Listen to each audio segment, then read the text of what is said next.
you're an executive life or performance coach, what is your leadership theory? First of all, I think it's important to have a leadership theory for several reasons. I believe that a leadership theory gives you a structure for working with a client and it helps them monitor their progress. Secondly, the theory provides a credibility of the coaching process that you are using. Theories often provide proven concepts and techniques. Third area, adaptability. Different leadership theories can be tailored to fit the unique needs and goals of each client. This flexibility allows coaches to adapt their approach and their methods. And leadership theories provide benchmarks and criteria for evaluation of progress. Coaches can use these metrics to measure the effectiveness of their interventions and make any necessary adjustments. The process of applying theoretical concepts to real-world situations helps deepen our understanding and reinforces learning. In this section, I'd like to share my leadership theory with you and to provide some examples of people who I view as strong leaders. While there are a lot of different leadership theories and models out there, I was looking for one that takes into account the influence of emotional intelligence as well as cognitive intelligence. So when you think of business, what is the importance of the IQ? I believe to answer that question, you need to look at your job description, since that is where you will find what you're expected to do. Take a look at this list. On this list, I believe that you will find elements of your job description, since these are connected to your work deliverables. Many of these tasks are connected to the IQ, since they are cognitive abilities that require knowledge and skill. Developing these areas are the reason that people pursue their education and engage in professional development. In addition to what you're expected to accomplish, the other dimension is how you perform your work. This is where emotional intelligence skills are important.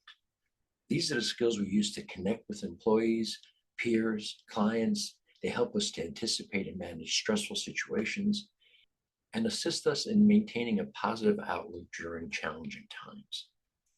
Very often, these skills will develop further as our experiences and careers grow.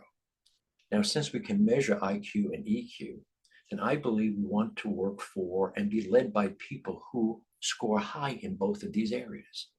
A few years ago, I decided to read books that were written by the leaders themselves. One of my favorite books is It Doesn't Take a Hero by the late General Norman Schwarzkopf, also known as Stormin' Norman. He was a highly decorated U.S. officer, led the coalition forces to victory in the Gulf War during Operation Desert Storm.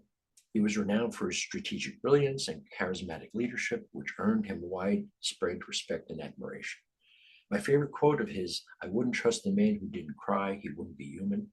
I believe that the general was talking about empathy. Empathy is increasingly recognized as a crucial trait for effective leadership in the military, including the Army.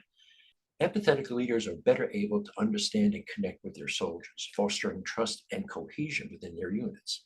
This understanding helps leaders make informed decisions, addresses needs and concerns of their team, and create a supportive environment that enhances the overall mission success. Smart, empathetic, I put them up in the right-hand quadrant. I would also put Colin Powell up there. Colin Powell's quote, "Get mad, then get over it," is from his 2012 memoir, It Worked for Me in Life and Leadership, one of his 13 rules. This rule emphasizes the importance of acknowledging and processing anger, but not letting it linger or control your actions. You're entitled to your anger, but you want to minimize any collateral damage. Intelligent, emotionally self-aware, again, I put them in the upper right-hand quadrant.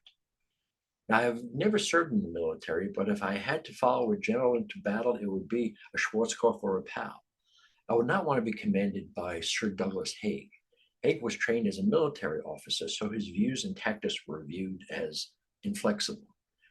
Many criticized Haig for being out of touch with the realities faced by soldiers on the front lines.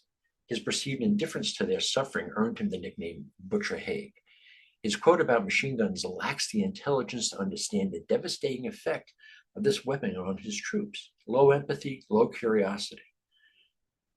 Now, when you think of business, who do you admire as a leader? Who would you put in that upper right box? One person at the top of my list is Oprah Winfrey.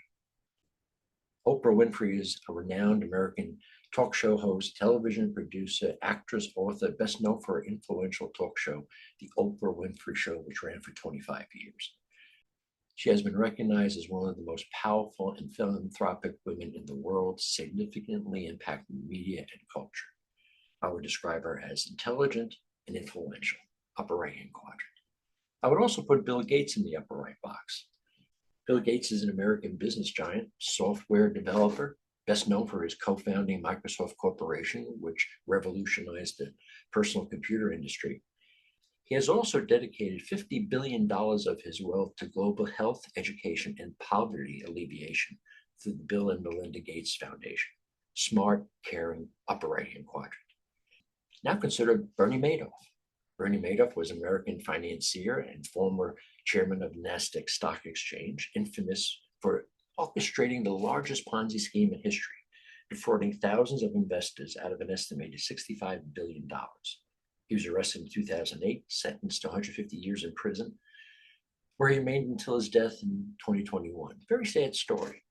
Overall, his scheme was not particularly sophisticated or brilliant, yet definitely lacked emotional intelligence. I would put him in the lower left box. So when I observe or listen to leaders, I can't help but place them in one of these boxes. As you look at this grid, where would you put yourself? What are you doing to move towards the upper right quadrant? In the next section, we'll take a look at applying this IQ, EQ,